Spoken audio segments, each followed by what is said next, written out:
여행 읽어주는 작가 올리도쿄 2부 시작하겠습니다. 1부를 해보니까요, 예상 밖으로 시간이 좀 많이 소요가 되더라고요. 그래서 1부, 2부에서 하나를 더 붙여서 3부까지 좀 나눠서 하도록 하겠습니다. 그래서 오늘은 2부 시모기타자와 지유가오카, 다이칸야마, 에비스, 록폰기, 하마마스초, 시오도메, 츠키지, 도요스 여기까지 하겠습니다. 그럼 책을 한번 볼까요?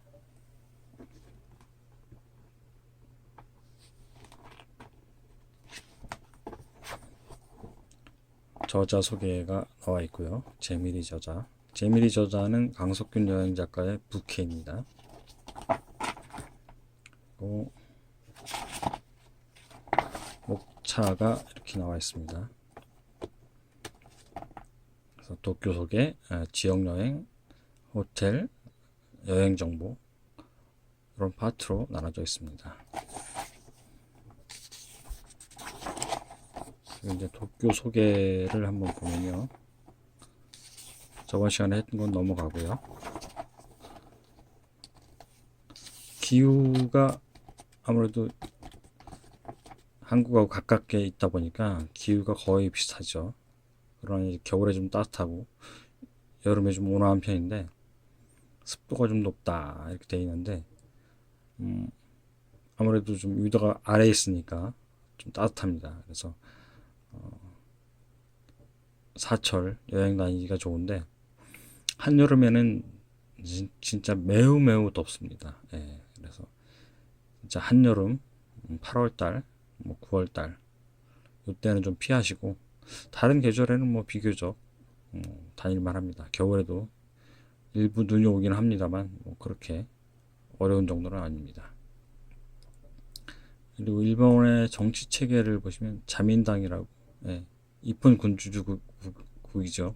국왕이 있고 그 밑에 총리가 이제 행정을 맡는 입헌 군주국이고, 그런데 이제 정부 수립 이래로 자민당, 자유민주당이 계속 정권을 잡고 있습니다. 그래서 거의 뭐 독재 수준의 정치를 하고 있습니다.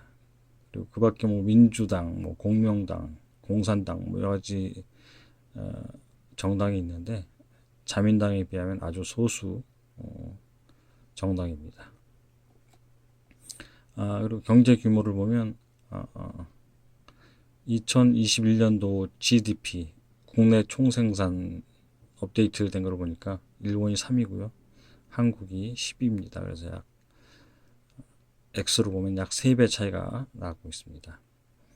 그리고 GNI라고 이거는 일본이 21위, 한국이 23위.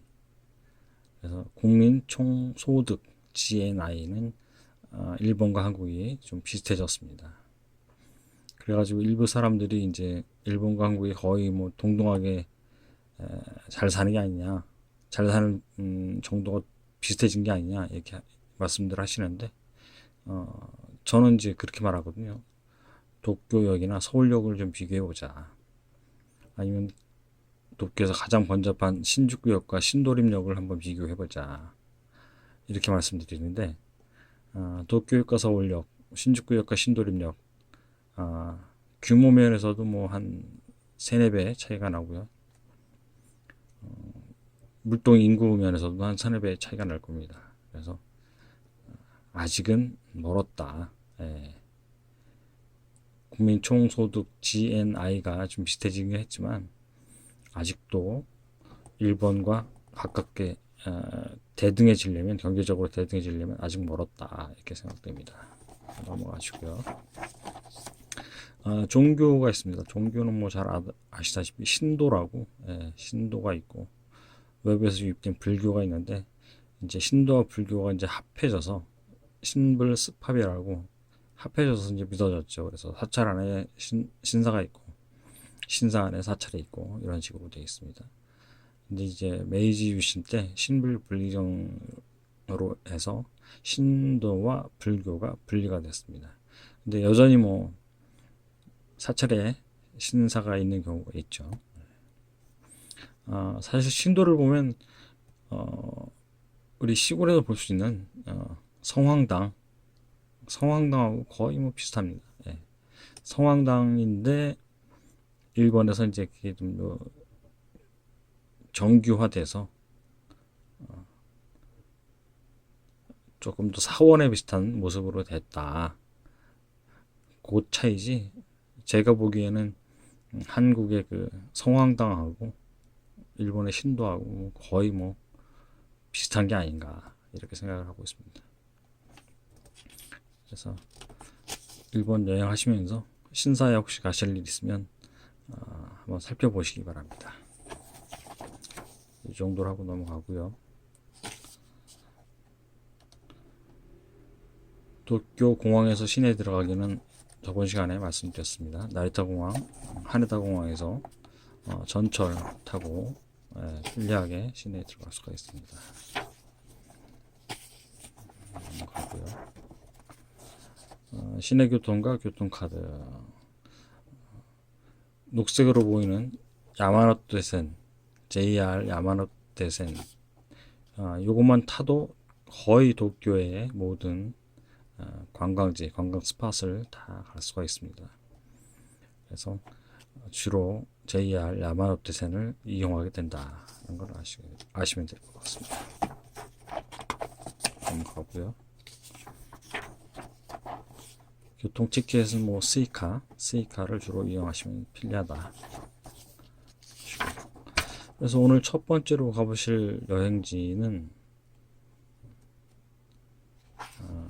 시무기타자와라는 곳입니다. 도쿄의 홍대역인데요. 도쿄 시내에서 멀지 않습니다. 신주쿠역과 시부역 서쪽에 몇 정거장 안 됩니다. 그래서 시부야역에서 전철로 갈아타고 가시면 됩니다. 주택가에 이제 빈티지 숍, 카페, 레스토랑, 라이브 클럽, 소극장 등이 있어서 휴일에 일본 분들이 많이 놀러 오는 그런 곳입니다. 그래서 여행 포인트를 몇 가지 이렇게 적어봤고요. 추천 코스도 이렇게 짜봤습니다. 그래서 시무 기타자와 여행은 시무 기타자와 역을 중심으로 해서 북쪽과 남쪽으로 이렇게 나눠져 있는데 북쪽은 주로 잡화점, 빈티지 숍, 카페 등이 있고 남쪽에는 이제 역시 뭐 쇼핑센터, 클럽, 소극장 그런 것들이 있습니다. 그래서 시모기타자와 역을 중심으로 해서 북쪽과 남쪽으로 이렇게 둘러보시면 되겠습니다. 먼저 시모기타자와 이제 북쪽을 보시면 시모기타자와 상점가라고 해서 길 따라 이렇게 잡화점, 빈티지 잡화점들이 늘어서 있습니다. 그리고 이제 뭐 소소한 길들이 있으니까 그런 데를 이제 돌아다녀 보시면서 구경하시면 될 것 같습니다. 그래서 여러 가지 길이 있고 그 안에 이제 아기자기한 잡화점, 빈티지 숍이 있습니다. 그리고 이제 북쪽을 잡았으면 남쪽 시모기타자와 남구 상점가로 이렇게 나오시면 역시 상점들이 늘어서 있습니다. 레스토랑도 있고 잡화점도 있고 쇼핑센터도 있고 그렇습니다. 그래서 편하게 이렇게 돌아보실 수가 있습니다. 레스토랑을 알아보면 레스토랑과 카페를 알아보면 이쪽 남쪽에 시모기타자와 남쪽에 Inspired by Starbucks라고 커피 외에 맥주와 와인을 파는 그런 스타벅스가 있더라고요. 그래서 여기도 한번 방문하셔가지고 스타벅스 좋아하시는 분들은 맥주 또는 와인을 한번 맛보시기 바랍니다. 시모기타자와 상점 중에 칼디 커피 팜이라고 체인점입니다. 그래서 커피, 홍차 등을 파는 곳인데 한국에서 이제 찾기 힘든 그런 커피나 홍차를 구입할 수가 있으니까 한번 둘러보시고 구입하시면 되겠습니다. 그리고 시모기타자와 북쪽에 위고라고 빈티지 또 체인점입니다. 그래서 거기서 뭐 옷이라든가 운동화라든가 그런 거 생각보다 잘 찾으면 생각보다 그 깨끗한 신품인 빈티지 옷이나 뭐 운동화 등을 찾을 수가 있습니다. 그리고 빌리지 뱅가드라고 잡화점입니다. 장난감도 팔고 뭐 여러 가지 독특한 빌리지 뱅가드도 체인점입니다. 그래서 여기 말고도 다른 데서 뭐 보실 수 있는 기회가 있을 겁니다. 그리고 다윈룸이라고 이제 마지막에 보시면 다윈룸이 있는데 여기도 이제 잡화점인데 아주 거창하게 리버럴 아트 랩 이렇게 써놨다고 그래요. 그래서 뭐 화석도 있고 광물도 있고 공예품도 있고 예술품도 있고 문구도 있고 아주 뭐 복잡하게 다양하게 물건을 취급하는 곳입니다. 그래서 구경만 해도 좀 재미있는 그런 곳이고 또 이게 시모기타자와는 이제 극장 클럽이 밀집된 곳이라 혼다 극장에서 이제 뭐 연극 공연 이런 거 볼 수가 있고 또 시모기타자와 이제 클럽 클럽 Q 시모기타자와 또는 뭐 클럽 뭐 251 뭐 이런 데도 있고 또 포포티라고 이런 데도 있고 시모기타자와 REG라는 클럽도 있습니다. 그래서 오후쯤 되면 벌써 이렇게 줄 서는 그런 것도 볼 수가 있습니다. 그래서 오후에 늦게 줄 서서 관람하는 그런 사람들도 볼 수가 있습니다. 그래서 이상으로 이제 시모기타자와를 마치고요. 다음 스팟으로 한번 가보겠습니다. 어디로 가볼까요?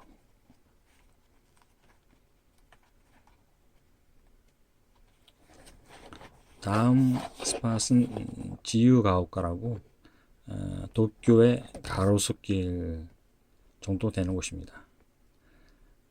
시모기타자와에 비해서 지유가오카는 약간 더 고급스러운 조용한 그런 곳입니다. 그래서 패션숍, 인테리어숍 뭐 이렇게 있는데 좀 고급입니다.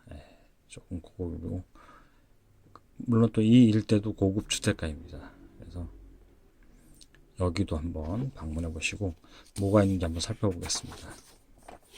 그래서 여행 포인트로 몇 가지를 적어 놨고요.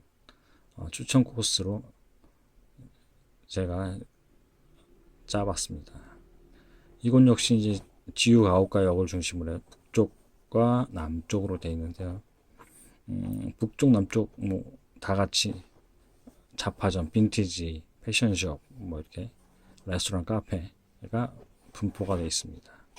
아래쪽에 이제 좀 큰 쇼핑센터가 있고요. 위에는 이제 주로 패션숍, 편집숍 뭐 이런 것들이 있습니다. 그래서 먼저 이제 메이플 스트리트라고 북쪽에 있는 거리 이름인데 그쪽에 이제 아치노야라는 뭐 문구점, 화과자 전문점 그런 것도 있고 문구점도 있고 토드 르몽드라고 뭐 구두점도 있고 그런 게 있습니다. 그리고 스즈카케도리라는 이제 북쪽에 있는 거리 이름인데 거기에도 이제 뭐 뽀빠이 카메라, 뭐 프록스라는 장난감 가게, 타이미스 컴포트라는 뭐 인테리어 소품점 등이 있습니다. 여기도 이제 골목골목을 다니시면서 이런 상점 보는 재미로 돌아다니는 곳입니다. 그리고 뭐 카틀레아도리라는 거리 이런 데도 있고 이제 남쪽으로 가시면 이제 마리 끌레도리라고 여기는 주로 이제 조금 더 큰 메르사 지유가오카 파트라는 이제 좀 큰 쇼핑 센터가 있고요. 또그 골목골목에 작은 패션숍, 뭐 인테리어 숍 그런 게 있고, 또 뭐 남쪽 그린 스트리트에 카페, 셔터, 또 상점 무지, 뭐 패션숍 갭 같은 조금 이름 있는 브랜드 이름 있는 그런 숍들이 있습니다. 그래서 이제 이곳에 레스토랑을 살펴보면요, 고소원이라고, 북쪽에 이제 끝에 있는 건데, 전통 찻집입니다. 그래서 옛 목조 건물로 된 옛 주택에 들어가서 말차죠. 일본 하면 말차. 예, 말차도 한번 맛보시고, 빙수, 여름이면 빙수도 맛보시고, 말차와 함께 모찌도 빼놓을 수 없죠. 그리고 이제 몽상클레르라고 케이크 전문점도 있습니다. 그래서 케이크도, 다양한 케이크도 맛보시면 좋을 것 같고, 셔터즈라고 카페에서 브런치도 한번 맛보시면 좋을 것 같습니다. 셔터즈. 그리고 남쪽에 스위트 포레스트라고 디저트 몰이 따로 있습니다. 그래서 그 안에 들어가시면 여러 가지 업체에서 디저트를 전문적으로 팔고 있는데, 뭐 홍차나 뭐 크레페나 뭐 이런 것들, 케이크나 아이스크림 이런 가게들이 있어서 한 곳에서 여러 가지 디저트를 맛볼 수가 있습니다. 또 쇼핑 같은 경우에는 이제 뽀빠이 카메라라고 필름 카메라로 이렇게 취급하는 필름 카메라 용품을 취급하는 곳입니다. 그래서 인화도 할 수 있고 한번 필름 관련된 상품을 한번 보시기 바랍니다. 그리고 이대숍은 인테리어 소품점입니다. 그래서 여기도 한번 보시면 한국에서 볼 수 없는 그런 소품들이 있으니까 한번 보시고요. 그리고 앞서 말씀드린 타임리스 컴포트라고 인테리어 소품 따로 있습니다. 그래서 여기도 한번 보시고, 또 북쪽에 또 올라가시면 라비타라고 중세처럼 이렇게 꾸며놓은 쇼핑가가 또 있습니다. 거기도 한번 들려보시기 바랍니다. 이상으로 지유가오카 소개를 마치고요. 다음엔 다이칸야마, 에비스, 그러니까 시부야에서 좀 남쪽으로 한번 내려가 보겠습니다. 다이칸야마와 에비스는 좀 가깝게 이제 붙어 있는데 조금은 다릅니다. 다이칸야마는 청담동 스타일이라고 할까요? 지유가오카보다 더 고급스러운 곳입니다. 그래서 패션숍, 인테리어숍, 카페, 레스토랑 등이 있고, 에비스에는 뭐 백화점, 비어스테이션, 뭐 전망대, 사진 미술관 등이 있어서 약간 상업 지역이라고 할 수가 있습니다. 안에 뭐가 있는지 한번 살펴보겠습니다. 그래서 여행 포인트로 몇 가지를 적어보았고요. 그리고 추천 코스로 이렇게 짜봤습니다. 그래서 이제 다이칸야마는 요 북쪽 여기를 다이칸야마라고 하고요. 야마가 붙은 거 보니까 약간 고지대를 말하는데 그렇게 높지는 않습니다. 그리고 요 밑에가 에비스입니다. 에비스인데 거의 여기 에비스 가든 플레이스 중심으로 볼거리, 즐길거리가 몰려있죠. 그래서 다이칸야마를 보시고 이렇게 걸어서 여기까지 에비스까지 올 수가 있습니다. 먼저 이제 다이칸야마를 한번 보시면 고마자와 돌이라고 여기서 이렇게 쭉 올라가는 길이 있습니다. 거기에 이제 패션숍, 잡화점, 가구점, 뭐 카페, 베이커리 그런 게 쭉 있죠. 그래서 자파디, 컬리 컬렉션 이런 상점들이 있습니다. 또 그 이제 옆에 골목으로 그 야마테 돌이라고 그런 이제 또 길도 있습니다. 그래서 그 길에 힐사이드 테라스, 뭐 패션숍, 외국 대사관, 서점, 카페 뭐 이런 게 있습니다. 그래서 대사관들이 좀 있어가지고 이태원 분위기도 좀 납니다. 외국 사람들도 많고 종종 보이고. 그래서 힐사이드 테라스라는 주상복합 단지가 있는데 그 밑에 이제 카페 뭐 이런 건 잡화점 그런 게 있으니까 그런 데 한번 들려보시고,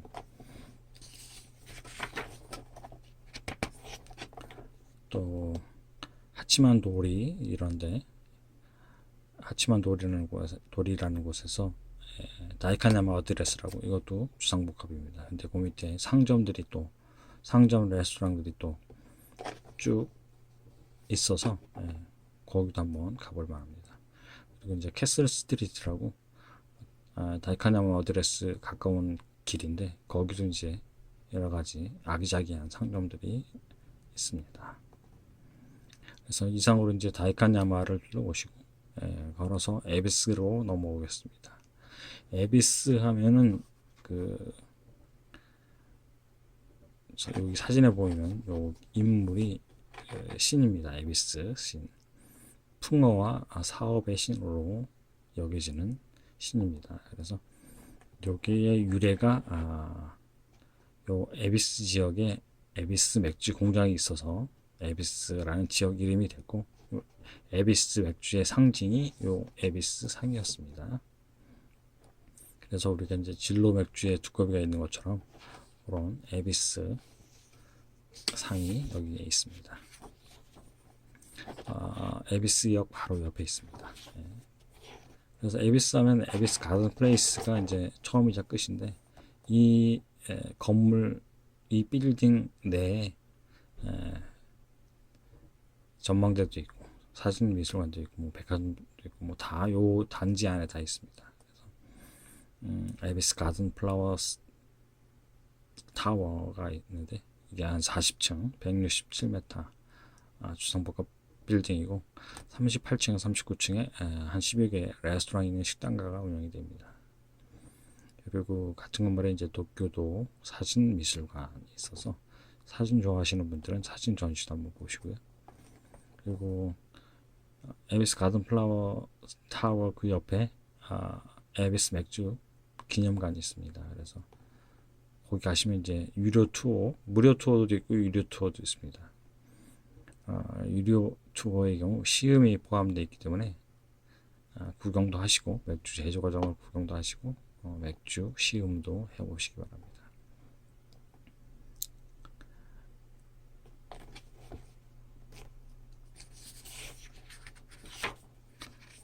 그리고 이쪽에 에비스, 다이카야마 에비스의 레스토랑 카페를 좀 알아보면, 다이카야마의 카페 미켈란젤로, 레스토랑 아소, 여기가 이제 브런치 먹기가 좋고, 노천 자리에서 지나가는 사람, 커피 한잔 마시면서 지나가는 사람 둘러보기도 좋은 곳입니다.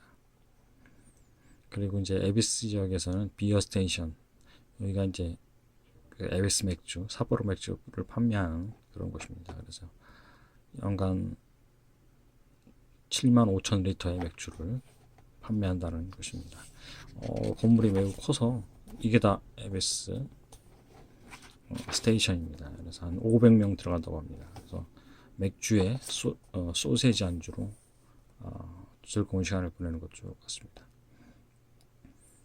그리고 에비스 가든 플레이스의 그 샤또 레스토랑 조엘 로비싱이라고 아주 유명한 레스토랑이 있습니다. 그래서 여기 가셔도 식사를 한번 해보셔도 좋은데 상당히 비쌉니다. 그래서 저가 코스는 약 한국 돈으로 한 20에서 30만원, 고가 코스는 50에서 약 70만원입니다. 그래서 그래도 한번 가보겠다 하시는 분은 샤또 레스토랑 조엘 로비숑에 한번 가보시기 바랍니다. 그리고 다이카야마와 에비스에 대해 쇼핑에 대해서 알아보면 할리우드 렌치마켓이라고 다이카야마에 있는 곳인데 잡화점입니다. 빈티지 잡화점. 여러 가지 좀 한국하고 분위기가 다른 게 있어요. 그래서 한번 들려보시는 거 좋을 것 같고, 나머지는 뭐 상점들이 많이 있으니까 지나가면서 마음에 드는 데 있으면 들러보시기 바랍니다. 이상으로 다이카야마와 에비스 소개를 마치고요. 다음엔 바로 연결이 되는군요. 록본기로 한번 가보겠습니다. 록본기는 이태원과 한남동, 도쿄의 이태원과 한남동쯤 되는 곳입니다. 그래서 예전에 미군 시설이 있었고, 이곳도 다이카야마와 함께 외국 대사관이 있어서 외국인들 흔히 볼 수 있고, 또 한남동 분위기가 돼서 명품 숍도 있는데 아주 삐까번쩍합니다. 그리고 이제 록본기 위에 도쿄 미드타운이라고 새로 조성이 됐는데 거기도 이제 미술관, 쇼핑센터, 레스토랑 등이 있어서 록본기를 보는데도 반나절을 잡아야 할 것 같습니다. 그래서 여행 포인트로 몇 가지를 적어봤고요. 추천 코스로 또 이렇게 짜봤습니다. 그래서 본인의 취향에 맞게 추천 코스를 짜서 돌아보시기 바랍니다. 그래서 이 위쪽이 도쿄 미드타운이고요. 아래쪽이 록본기입니다. 그래서 우선 제가 권유하기로는 여기 도쿄 미드타운도 보시고 아래로 걸어서 여기 록본기로 이동하셔도 충분히 가능한 거리입니다. 그래서 이제 도쿄 미드타운에 보시면 가장 유명한 게 이제 국립신미술관이 있습니다. 그래서 여러 가지 전시 좋아하시는 거, 미술 전시 좋아하시는 분들은 가셔가지고 보통 2개, 3개의 전시가 동시에 열리고 있으니까 미술 전시를 한번 보시기 바랍니다. 그리고 이제 신미술관 옆에 도쿄 미드타운이라고 이제 건물군 이름이 또 따로 있습니다. 그래서 건물군 여러 가지 건물이 있는데 지상 54층, 뭐 248m의 뭐 사무실이 갖춘 도쿄 타운 미드타운 타워, 그리고 뭐 미드타운 이스트, 뭐 미드타운 웨스트, 뭐 갤러리아 이런 건물군이 있습니다. 그래서 그걸 또 따로 도쿄 미드타운이라고 하고 있습니다. 그래서 뭐 갤러리아라는 빌딩은 쇼핑갑니다. 그래서 그 안에 이제 이런 건물 사이에 1에서 4층, 1층에서 4층까지 통으로 이제 비워놓고 한 150m 되는 길이에 통으로 비워놔서 좀 건물 내지만 아주 시원한 그런 감정을 느낄 수 있게 이렇게 건물을 만들었습니다. 그래서 그 안에 뭐 식당도 있고 패션숍도 있고 미술관도 있고 그렇습니다. 플라자 역시 그 레스토랑과 카페, 베이커리 등이 모여있는 같은 그 미드타운 건물군 중에 하나입니다. 이렇게 보시면 갤러리아나 플라자나 그 건물 내에 가게, 상점, 레스토랑 이런 게 굉장히 많은데 사람도 굉장히 많습니다. 그래서 이 사람들이 어디서 오는 걸까 이런 생각도 가끔 해보는데 건물도 많고 상점도 많고 식당도 많고 찾는 사람도 많다. 그 안에 있는 이제 미술관이 산토리 미술관이라고 산토리 주류 회사에서 만든 그런 미술관이 있습니다. 그래서 여기도 관심 있는 분이 찾아보시기 바랍니다. 그리고 도쿄 미드타운 그 북쪽에 21 디자인 사이트라고 전시장입니다. 그런데 이 건물을 또 안도 따다오가 설계해서 보시면 이제 딱 느낌이 오실 수도 있는데 안도 따다오의 특징인 노출 콘크리트로 이렇게 건물을 지었습니다. 그래서 이렇게 딱 보시면 안도 따다오 아닐까 하는 생각이 드실 겁니다. 그래서 이상으로 이제 도쿄 미드타운을 보시고 이제 록본기로 내려오시면 록본기 힐즈라고 거기 이렇게 지역 이름이죠. 그래서 거기에 이제 재개발해서 호텔, 쇼핑센터, 방송국 등이 이제 들어서게 된 거죠. 그래서 록본기 힐즈를 한번 보겠습니다. 제일 먼저 여기서 내리면 메트로 햇이라고 이게 모자처럼 생겼다고 해서 메트로 햇입니다. 근데 이 안에 이제 쇼핑센터, 상점, 레스토랑 등이 있고 또 노스타워라고 조금 작은 빌딩이 있습니다. 또 그 안에도 레스토랑, 쇼핑, 샵 이런 게 있습니다. 그리고 이제 록본기 힐즈에서 가장 큰 빌딩인 모리타워 54층, 높이는 238m입니다. 그래서 52층에 전망대인 도쿄 시티뷰가 있고요.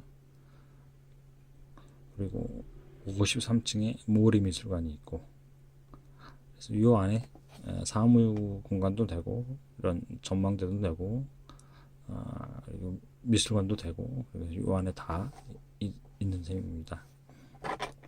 그리고 이제 모리타워 그 아래에 있는 게 거미 모양의 마망이라는 건데 프랑스 작가 루이스 부르주아가 만든 겁니다. 근데 마망이라는 게 이제 엄마라는 뜻이라고 하네요. 프랑스어로. 그래서 모성애 알을 품은 거미가 알을 품은 것을 조각해서 모성애를 표현했다. 그렇게 말을 하고 있습니다. 그리고 이제 도쿄 시티뷰 전망대인데 52층에 이제 있고 높이는 약 250m입니다. 여기 올라가시면 도쿄 시내가 진짜 한눈에 다 보입니다. 여기 올라가시면 멀리 그 도쿄 타워도 보이고 아주 좋은데 이곳 역시 날씨가 좋을 때 올라가셔야 됩니다. 날씨가 안 좋으면 아무것도 안 보입니다. 그리고 이제 52층 더 위에 루프톱 전망대라고 옥상에 올라갈 수가 있습니다. 그래서 옥상에서 사방 조명을 전망을 즐길 수가 있는데 바람 부는 날이면 루프톱 전망대는 폐쇄가 돼서 갈 수가 없습니다. 날씨가 좋고 바람 안 부는 날 루프톱까지 올라갈 수가 있습니다. 그리고 이제 모리미술관은 아까 말씀드린 대로 52층, 53층에 있는 미술관입니다. 여기서도 한번 가보시고, 그 밑에 이제 모리 타워 지하에 밑에 웨스트 워크라고 가 있고, 그다음에 이제 힐사이드라고 역시 식당과 쇼핑가가 있는 그런 데가 있고, 그리고 이제 모리 타워 옆에가 이제 게야키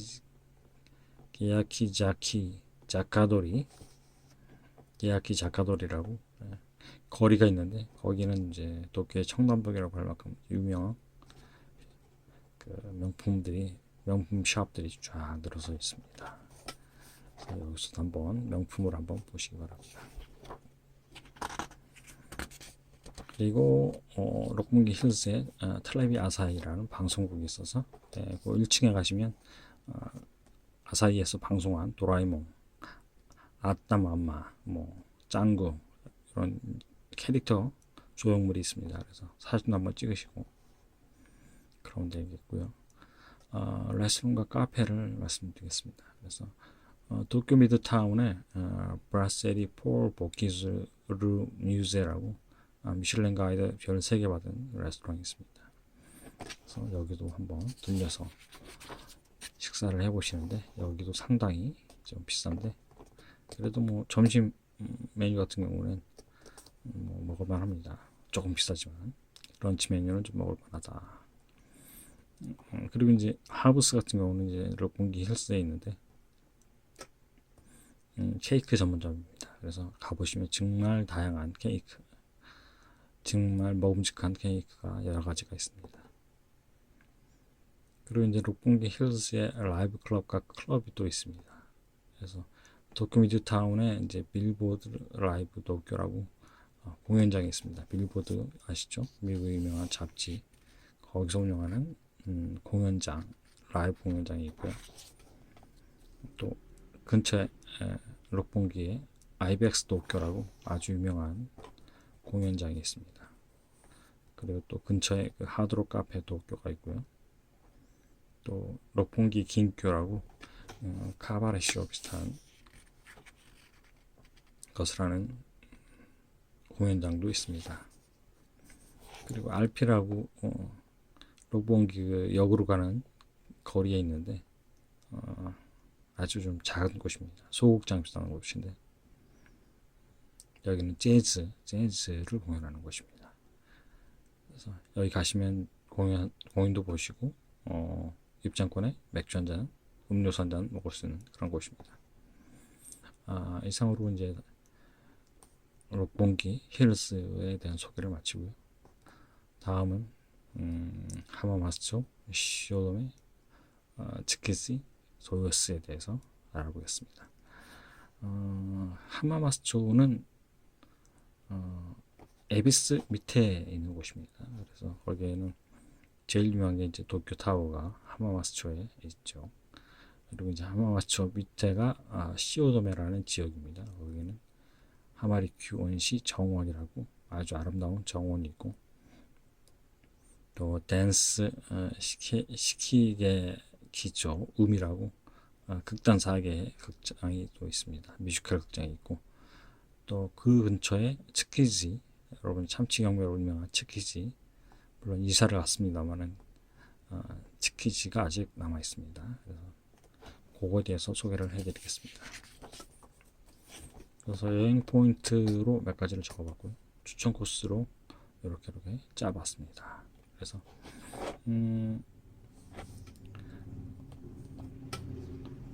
여기가 도쿄타워입니다. 하마마스초. 여기가 시오도메입니다. 시오도메. 그리고 여기가 츠키지입니다. 츠키지. 그리고 요 밑에가 도요스죠. 도요스. 이사간 도요스. 도요스가 지금 지도에는 안 나오는데 요 밑에가 도요스입니다. 그래서 도쿄타워, 시오도메, 츠키지까지는 걸어서 또는 뭐 지하철을 한 정거장 두 정거장 타고 이렇게 여행할 수가 있습니다. 먼저 이제 하마마스 초에 대해서 소개를 해드리면 제일 유명으로 뭐 도쿄타워입니다. 그래서 1958년에 완공된 전파탑입니다. 그래서 높이는 333m 이렇게 되고요. 탑 데크 전망대 높이는 250m, 메인 데크는 150m. 그래서 중간 최고 높이의 전망대와는 요금이 좀 다릅니다. 그리고 이제 여기서 바로 옆에 도쿄타워 바로 옆에 있는 그 사찰이 조조지라고, 바로 이제 도쿄타워 올라가면 바로 사찰 전경을 볼 수가 있는데, 여기는 이제 도쿠가와 이에야스가 가문의 위패를 모신 보리사입니다. 그러니까 가문의 사찰입니다. 그래서 지금도 도쿠가와 이에야스의 위패를 모신 보쇼라고 묘지가 남아 있습니다. 절이 상당히 크긴 한데 승려는 볼 수가 없고 좀 조용합니다. 그래서 둘러보시는 것도, 도쿄타워 갔을 때 조조지에 둘러보시는 것도 좋을 것 같습니다. 그리고 조조지의 정문이 산게 나츠모이라고 2층 문이라고 할 수 있는데, 2층 문이라고 할 수 있는데, 2층 높이의 문이라고 할 수 있는데 상당히 크죠. 그래서 일개 사찰의 문이 궁궐의 정문과 거의 유사하다. 그 정도로 크다라는 걸 한번 느낄 수가 있을 겁니다. 보시면.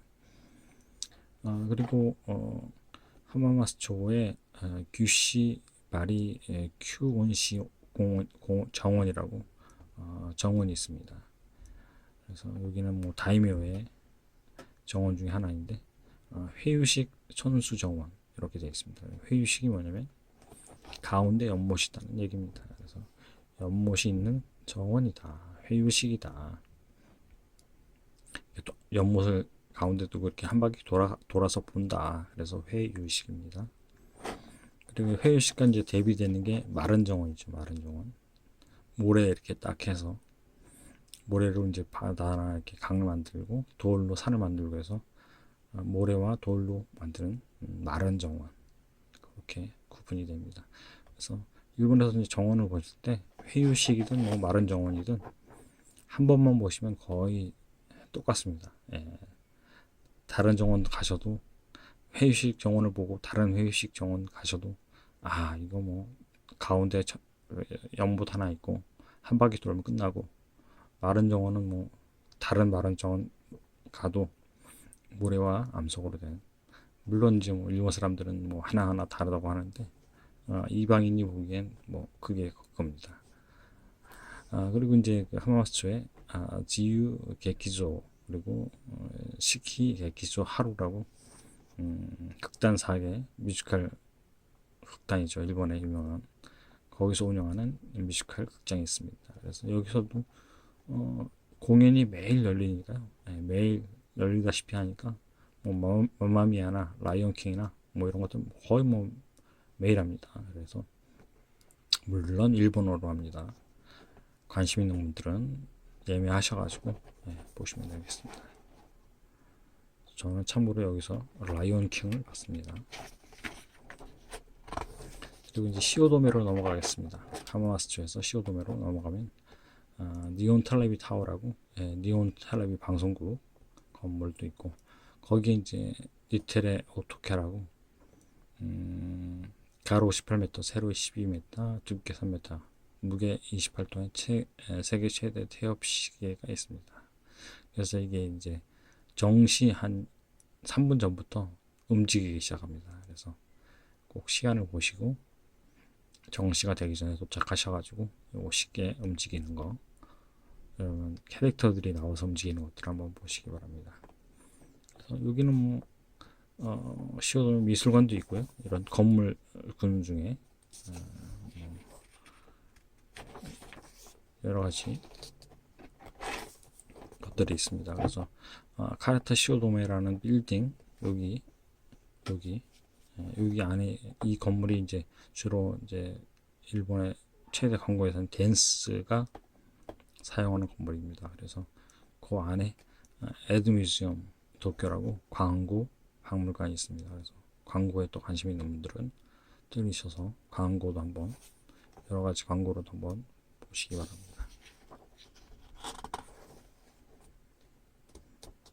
또 이제 그 건물 지하에 댄스 시키 게키조 음이라고 극단 4개에서 운영하는 뮤지컬 극장이 있습니다. 그래서 여기서도 공연되는 작품을 볼 수가 있습니다. 또 시오도메 근처에 하마리큐 온시 정원이라고, 여기 회유식, 여기 연못이죠. 회유식 정원이 있습니다. 그래서 여기도 들어가시면 이 연못을 가운데 두고 한 바퀴 쭉 돌아보면서 정원의 풍경을 감상하게 됩니다. 그래서 여기도 한번 가보시고요.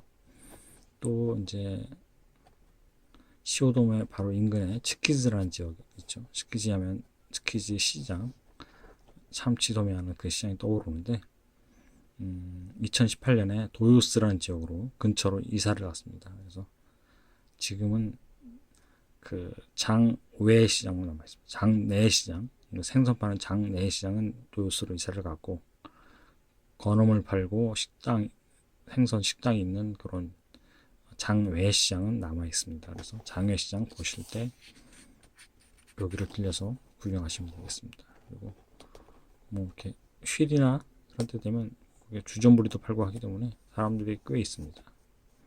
그래서 조가이 시조 장외 시장도 한번 가보시고, 예전에 참치 경매 보신 분들은 한번 기억을 떠올리시면서 도요스 시장 가셔가지고 참치 경매 그걸 한번 보시는 것도 좋을 것 같습니다. 네, 일찍 가야죠. 그래서 참치 경매 새벽 한 5시 30분에 열리니까 그 전에 한 5시에 도착을 해서 줄 서서 입장을 해서 쭉 따라가는데, 예전에 이제 츠키지 시장 같은 경우에는 요런 생선 이렇게 놓여 있는 요 근처까지 갈 수가 있었는데, 지금은 이제 건물에서 건물 복도에서 이렇게 창문으로 내다보는 그런 시스템이어서 생동감은 좀 떨어진다고 합니다. 그래도 뭐 관심 있는 분들은 한번 가시고, 또 도요스 시장이나 여기 츠키지 장외 시장, 여기 장외 시장 여기에, 또 도요스 시장 여기에 참치 레스토랑 식당이 있습니다. 그래서 여기 식당 보시면 츠키지 칸노라고, 여기 참치덮밥 이런 거, 스시 잔마이라고 이런 스시 체인점인데 이런 식당들이 있으니까 가서 여기 참치덮밥도 한번 드시고, 여기 참치덮밥이 한국에서 파는 거하고는 격이 다릅니다. 훨씬 많이 나오고 맛도 훨씬 좋습니다. 가격은 뭐 말할 수 없이 싼데 내용은 훨씬 더 맛있고 양도 많습니다.